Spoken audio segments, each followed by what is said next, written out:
A very good afternoon, class.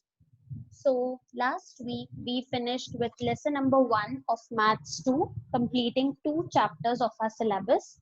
That is the first one, lesson number 1, commission, and then index numbers. Today onwards, we'll be starting with a new chapter. But before I move on to the introduction part, let's have some discussion. We all come across many target based situations in our day to day life. Can you name any examples? Consider a student who has to complete a project within 15 days.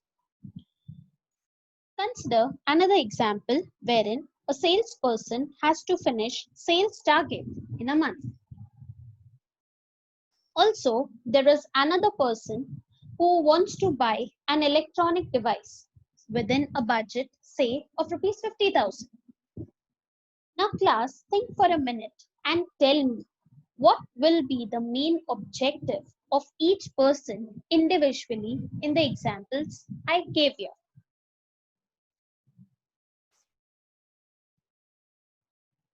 Alright, so as in the first case we saw, the main objective of the student can be to get maximum marks in the project.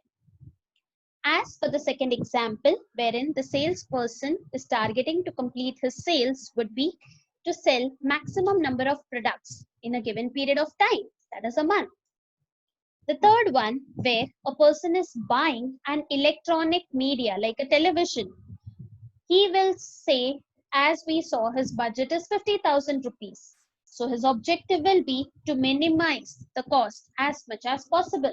That is, if he can purchase a good quality of LCD with a budget of less than 50,000, that is, he cannot exceed rupees 50,000.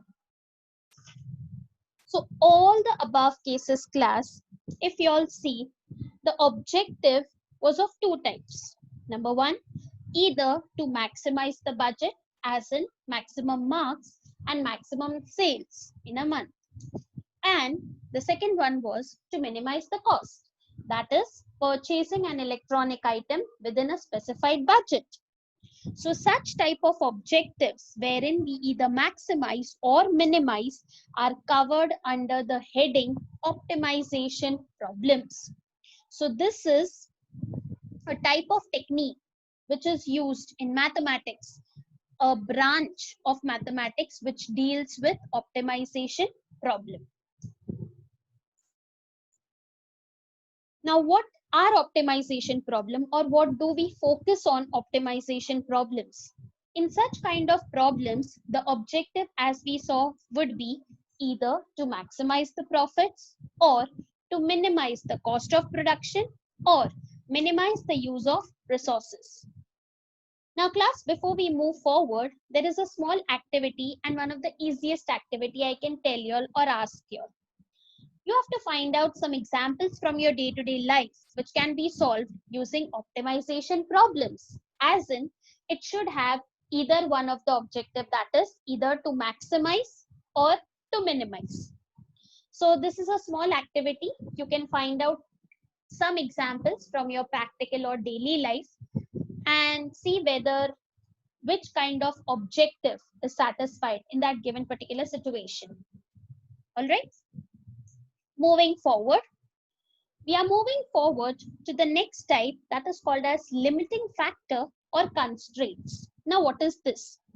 The problems can be simple at times or it can become complicated depending upon the situation. Now, when I say complicated, that means this particular thing enters. That is, there is a limiting factor or constraint. Or we can say in simple words, there is scarcity of some resource. There is a drawback. There is a disadvantage. There is a hurdle which is stopping something. Now, for example, take the same three examples which I gave you all in the start. That is the boy who is doing a project and he has to complete that within 15 days. So what can be the factor, the constraint in this case? So you're correct. It's time. Within a period of 15 days, he has to complete his project in order to score maximum. As for the salesperson who is targeting to complete his sales target in a month? What can be the constraint for him? You are correct again. It's the time. As for the third one, wherein the person is trying to buy an electronic device like LCD TV within a specified budget of 50,000. So what is the constraint? What is the limiting factor? That is the predetermined budget or the money. So all these things which are highlighted in red act as a constraint to find solution to a given problem. So with this, we come to the definition of optimization problems. Optimization problems is a technique which helps you all to find optimum solution subject to given constraints of the problem. But how can these optimization problems be solved in mathematics? So class, we'll be studying one such topic today, and the name of the topic is none other than LPP, that is linear programming problems. Correct. Now, if you all see the name class, this topic we have already dealt last year. This is the 6th chapter of your syllabus, that is linear programming problems. Now, what are linear programming problems or LPP? This technique of optimization helps us to find optimum solution for a given problem subject to some constraints, as we saw. Now, optimum solution means the best possible outcome. Now, this particular LPP technique is widely used in many industries, as in businesses, product mix, media selection, diet and nutrition industry, transportation problems, travel and logistics problems. So these type of all the industries uses the technique of LPP, or you can say optimization, that helps them to find the best possible solution but subject to some constraints or hurdles. Now, in order to study more about LPP and to solve the sums, we should be aware of the structure and formulation of LPP. So class, in this session today, we are just starting with the formulation part. How to formulate a problem and start the solution of an LPP. So in today's session, I will be teaching you all some tricks or some hints to remember how to formulate a particular problem in LPP.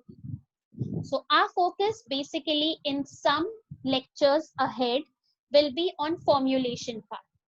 After on, we'll start with the solution part.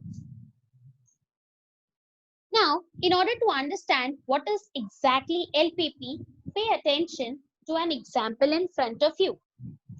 A manufacturer produces bicycles and tricycles, each of which must be processed through two machines A and B. Machine A has maximum of 120 hours available and machine B has a maximum of 180 hours available. Manufacturing a bicycle requires 4 hours on machine A and 10 hours on machine B. Manufacturing a tricycle requires 6 hours on machine A and 3 hours on machine B. If the profits are rupees 65 for a bicycle and rupees 45 for a tricycle, formulate LPP to maximize the profit. So class, whenever you come across such a word problem, you have to first find out two things that I have studied, that I made you all study just now. Number one, what is the objective of such type of a problem? And second, what are the constraints or the hurdles or the limiting factor? So to start with, pay attention. The objective of the problem is none other than maximize the profit, as you can see. The constraints, if I talk about, are number one, two machines. That is, in order to process both the products, we are having only two machines. And the second constraint is the time, which is given in hours. So these are the two main important topics which will help us to move forward with the solution. Now class, in order to make the solution a simple one, I will tabulate the following problem as you can see this side. For the time being, I don't know how many tricycles and bicycles the firm is targeting to manufacture. So for that, I will take the tricycles to be as X and bicycles to be as Y. Apart from that, both the products are processed through two machines. So here I have written machine A and machine B. Now, if you come across in such kind of word problems, you will be coming across two spellings, two letters, two alphabets, two spellings. Keep that in mind. Out of which the one is availability and second one you can notice is requirements. I repeat, the first one is availability, the second is requirement. So when class, this is a hint. When they are talking about availability, that means the problem is based on maximization. I repeat, when you see the word availability or available, that means the problem is focusing on maximization. On the other hand, when you see the word requirements, the problem focuses on minimization. So we'll be solving sums on both maximization as well as minimization. So now as you see, I've made the table which is making it easier for me to understand the sum. So on machine A, tricycle takes 6 hours, bicycles 4 hours, and total hours available for on machine A is 120. Whereas on machine B, tricycles take 3 hours, bicycles take 10 hours, and the maximum availability is 180. So now, with the help of the above table, I can make the following inequations as follows. 6x plus 4y. Now, as the topic is of maximization, that means we cannot go beyond that.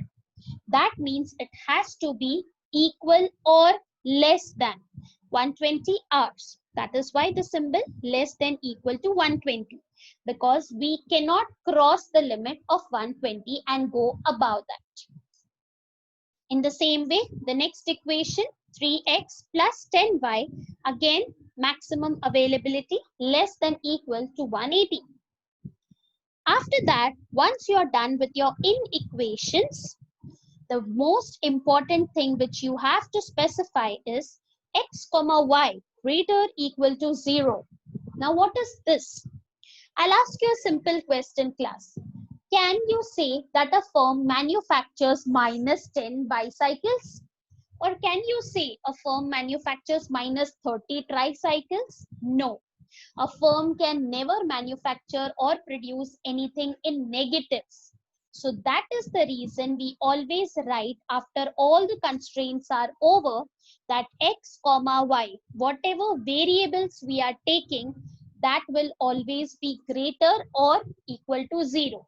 That means the firm will produce nothing, that is 0, or the firm will produce more than 0, that is either 1, 200, 200, unlimited. Is that clear, class? So after all your inequations are done, you have to write this compulsorily. The objective, as I asked you, the objective Z is called as the maximum profit.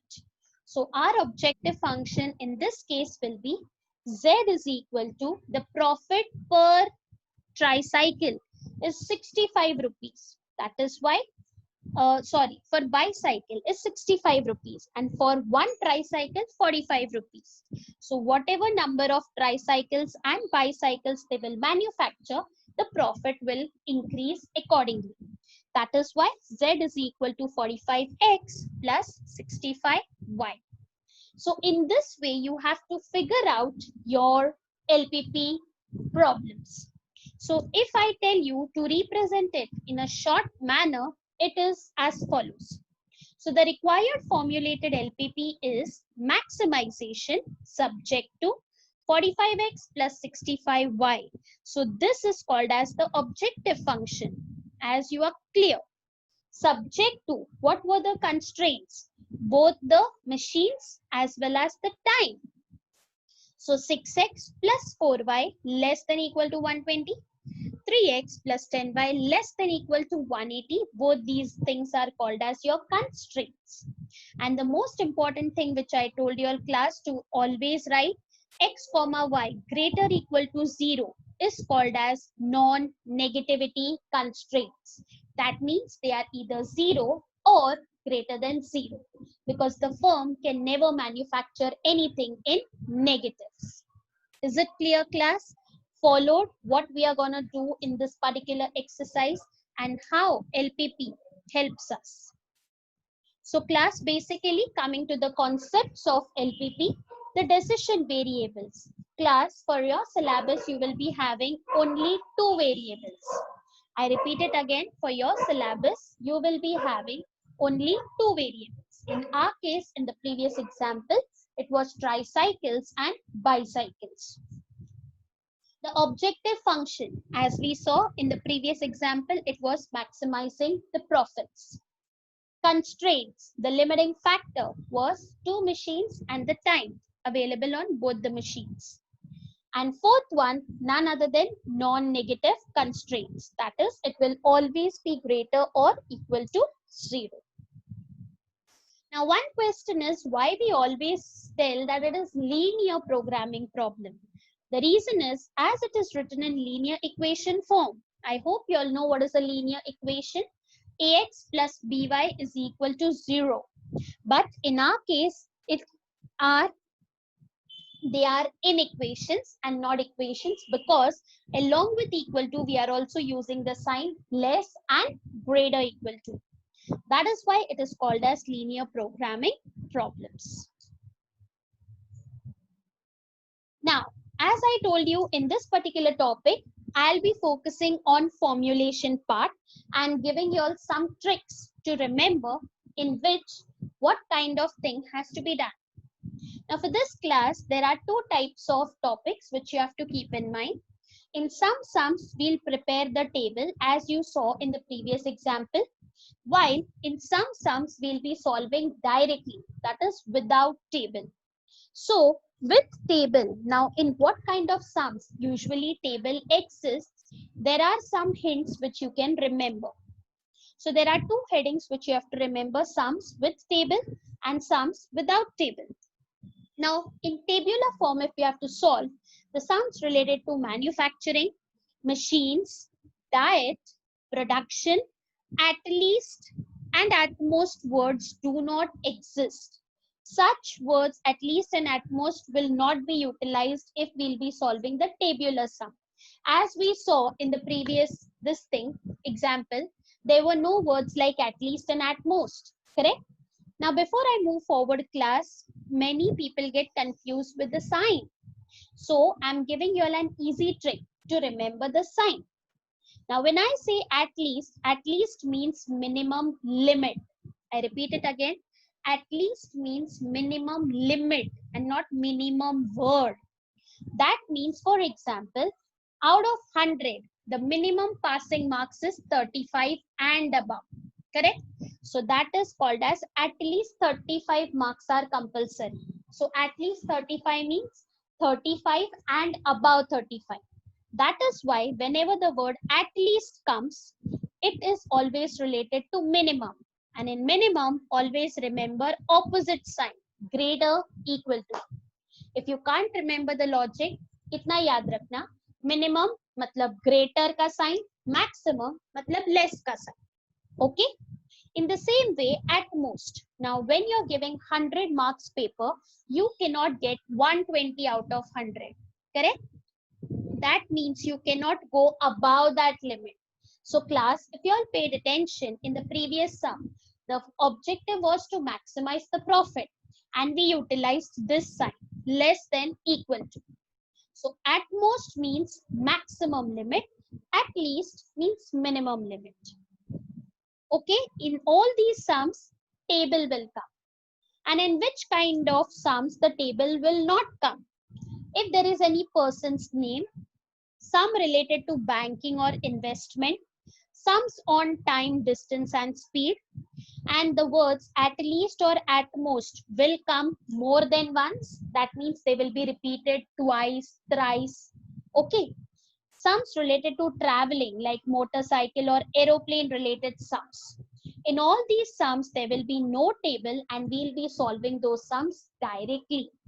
So when we are solving the sums, pay attention, and here are some tricks to remember in which tables will be there and in which tables won't be there. So class, sums in exercise 6.1 will be starting in tomorrow's session. I hope the topic and the introduction part is clear to you all, and what is the meaning of LPP, you followed it. So till then, stay safe and take care everyone. Thank you so much.